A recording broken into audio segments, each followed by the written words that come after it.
Hi everyone, it's QuickyBaby and welcome back to World of Tanks, and today I'm playing in a mid-tier, non-premium light tank. Well, we don't have enough gameplay like this on the channel, right? So I got you covered today in a very exciting game in the AMX 1375.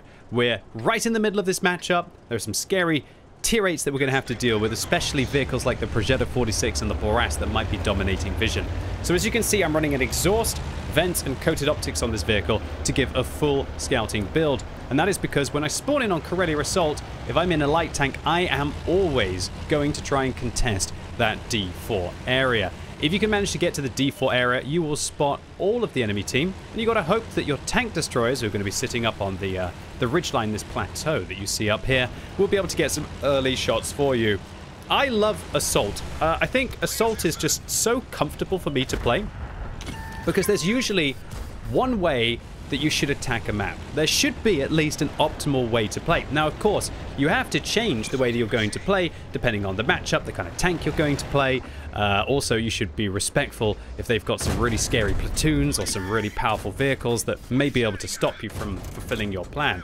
But all in all, Assault is kind of familiar because you kind of get that tactic that you develop and you just perform it. And when you perform it, if you perform it well, then usually it's going to result in you having a big impact, and that will hopefully give you a good game, or at least improve your win ratio, right? So the 1375, it's currently top of the tree, and today's video is going to show you why this vehicle is just a wonderful combination of firepower and also scouting capacity. You can see, even without the vertical stabilizers on this vehicle, even though the gun handling is not exactly perfect, unlike its baby brother, the AMX 12T, it is significantly better on this tank.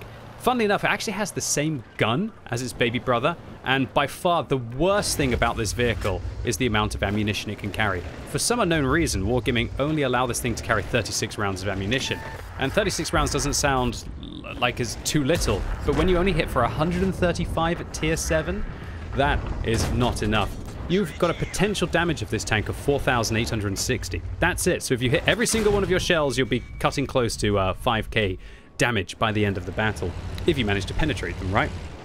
However, how many shells are you going to bounce?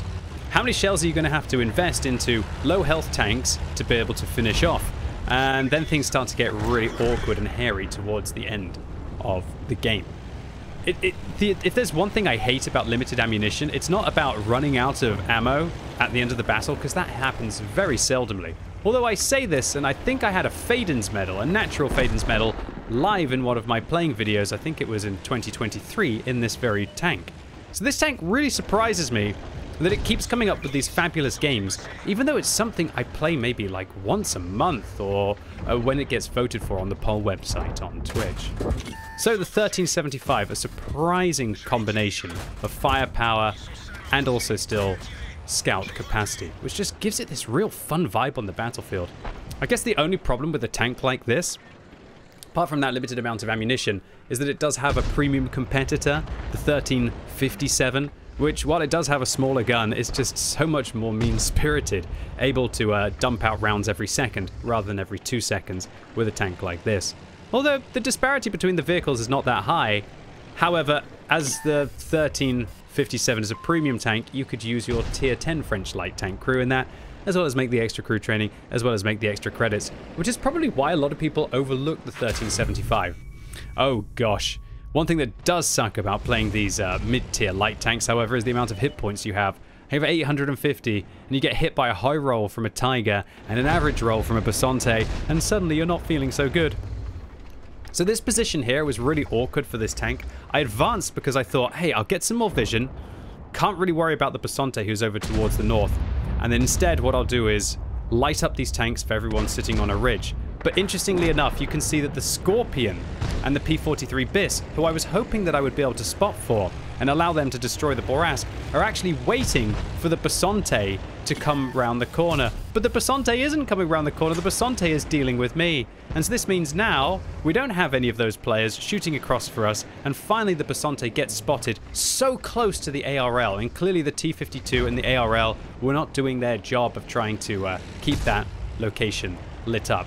It does look like, however, the P43 Bis reacts to the fact that the Basante has been spotted opposite me. However, the Scorpion G seems to be a little bit slower on the upkeep. So in this situation, I can't hang here. If I'm spotted by the Basante, I'm going to die. So I just decide to take matters into my own hands and rush the Borask, hoping that they're reloading, or alternatively that I can just shoot faster than they can, and not a moment too soon. Otherwise, this Basante would have been able to deal with me. As the game goes on, you do have to recognize these moments where if you don't make a play, the game is lost. And so it's worth taking risks to be able to get your team back into the game, even if maybe it's not going to give you the best result the majority of the times. But as you're going to see in this game, we have to roll the dice a lot to be able to give our team any chance of being able to get through this one. We may be up by a tank, but we're down by 1,000 hit points. And sometimes hit points are more important than having guns, especially in a scenario where the enemy team gets to defend, such as on this Karelia assault. Now, don't get me wrong, having guns can be far more influential. If you outnumber the enemy 2 for 1 and you can enable a crossfire and you can enable to surround them, then quite often having guns, it doesn't matter how many hit points they have, how little hit points you have left on those guns that are inside the game, will be enough to make up for a hit point disparity.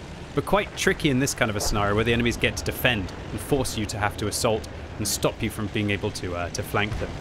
So now, unfortunately, we've lost our gun advantage, but we have managed to make up for the hit points with some good shots into the Basante there. So I figure, my team is going to handle them. Instead, I'll just go over and try and help with the Tiger and support this SU-100M1. But bizarrely enough, the P-43 BIS and the Scorpion don't just go and destroy the Basante, and instead they're making all the way around towards the southeast that you can see along here. And so that now means that the Basante, who was left on 100 hit points, is once again a threat to me, and so I can't advance really up to challenge the Tiger and the WZ-111 1FT. And the Progetto is one of those kind of rogue elements that is oh so dangerous at this stage of a battle. Anything that you can't predict where they could possibly be stops you from being able to make plays, especially when you're on 184 hit points. So I'm going to tell the Scorpion G in chat, Scorpion G, can you play? You have all of our hit points. And it might be stern. I wouldn't really say that it's completely passive-aggressive, but I think it's just honesty right now.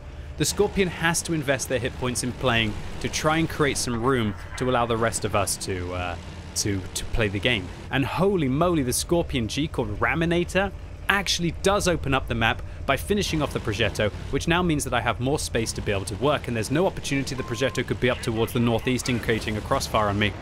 So just like how I handled the Borask earlier, I decide that I'm going to handle the Basante in the same way, although maybe not. And oh no, the elevation stops me from finishing off the Basante, but at least they don't manage to finish me off. But now I'm stuck in a really awkward scenario, just hoping that P-43 BIS, or hoping that the Scorpion G, or even hoping that the T-52 is going to have some shots in the side towards this Basante, but he's got a very good defensive location. There is also an artillery on the enemy team, and I'm far enough away that I was worried that the artillery might be getting shots up. The sirens sound. 2 minutes left on this battle, and with 5 vehicles left to deal with, this game is starting to get very tense indeed. No one seems to be able to deal with this Basante, and I realize I have to destroy 5 vehicles. I have to take the chance against this Basante. So I drive up to try and put him under some pressure to see if the Basante will make a misplay, if they're going to come and try and push me. I luckily managed to avoid the artillery shell, and I realized quite quickly there's no point in driving in front of a Basante here, and unfortunately they finish off the T-52, so I don't even have any room to be able to engage them. But oh, what's this? We have an M12 just deciding to rush in. So if I distract the Basante here, in the air, the M12 finishes off the Basante. I managed to get lucky and only get tracked by the 111 1FT, and suddenly we're in this game. For some unknown reason, even though the Scorpion is still on 3/4 of their hit points, they're still not advancing, even with only 1 minute left on the game. Tick tock, we've got to try and make some plays now, and this one is going to go right down to the wire. To the last second, boys and girls, if we want to remove the remaining 4 vehicles from this game. Okay, 45 seconds left. I'm just going to have to go in, go fast, go hard, and just hope for luck. Luckily, with an exhaust, the T-150 is very unlikely to spot me. And you see that I'm using this proxy spotting circle, though I do fly a little too close to the Tiger. I don't have time to see whether the WZ is aiming at us. We've only got 30 seconds left on this game, and we've got to reload an entire mag. Luckily, we set the WZ on fire, and I think he's going to full burn, but actually, he manages to put the fire out. Now, with just 20 seconds left, I'm thinking, shall I go for the WZ? And you can see I'm trying to min-max the time that I have to be able to engage him. I'm going to put one into the side. It ricochets, complete disaster, but luckily, now we're going to go around the corner and... No. No. No. Not with 5 seconds left. Not like this. The artillery hotshots us. And they win the game. What a complete and utter heartbreak for the 1375. We were all over the map, picking up 4,100 combined, taking risks left, right, and center, rolling the dice each time to be able to try and get that aggression going to see if we could get back into the battle. But it looks like this was a coin flip too far, with a clean shot from the GW Panther securing the frag on me. And because it's an assault, this is not a draw. The GW Panther takes down a great win. And I just can only wish that Raminator on the enemy team had lived up to their name and had been a little bit more aggressive in this one with their 800 hit points remaining. So an absolute heartbreak there for the AMX 1357. Well played to Apostle in their GW Panther for winning a 1 versus 4 scenario. Only one away from the Kolobanov's medal, as this was an assault. That means that all he had to do was stay alive for that 10-minute duration, with us getting destroyed with just 11 seconds left on the game. Nevertheless, this was an ace tanker for the 1375, as we did get a patrol duty medal, and funnily enough, we actually got more experience, well, base experience that was, than everyone apart from 2 players on the enemy team, and because we didn't exactly slam all of our gold, we make a decent profit as well. All in all, I must say that these mid-tier French light tanks really do surprise me quite often. It's this combination of having an autoloader with still being able to be a proficient scout that really gives them this double edge of great firepower, but also still being able to do at least semi of the job of a light tank with regards to scouting. And considering that at tier 7, you can't get all of those fancy field mods, and there aren't so many super sneaky tanks around like the high tier Soviet and British light tanks, then the competition is a lot less steep. And so considering that these French light tanks are top of the tree right now, give them a go this month. You might be surprised with how fun they can be. Anyway, ladies and gents, boys and girls, that was it for today. Really hope you enjoyed this gameplay, especially considering it's not a premium tank, it's not a high-tier vehicle. If you want to see more gameplay like this on the channel of these mid-tiers, then make sure you do support it by giving it a thumbs up. But if you hated it, give it a thumbs down. And if you're watching this video as it's released on Sunday, I'm going live all day on twitch.tv/QuickyBaby, this time with a tech tree showcase of the tier 10 Japanese medium tank, the SDB1. So come along right now if you want to see the other line that's currently top of the tree and see whether this Japanese hydropneumatic suspension high firepower beast is worth it in 2024. So really looking forward to seeing you all live right now. And as always, thank you so much for watching. You've been epic, and hopefully I'll see you soon.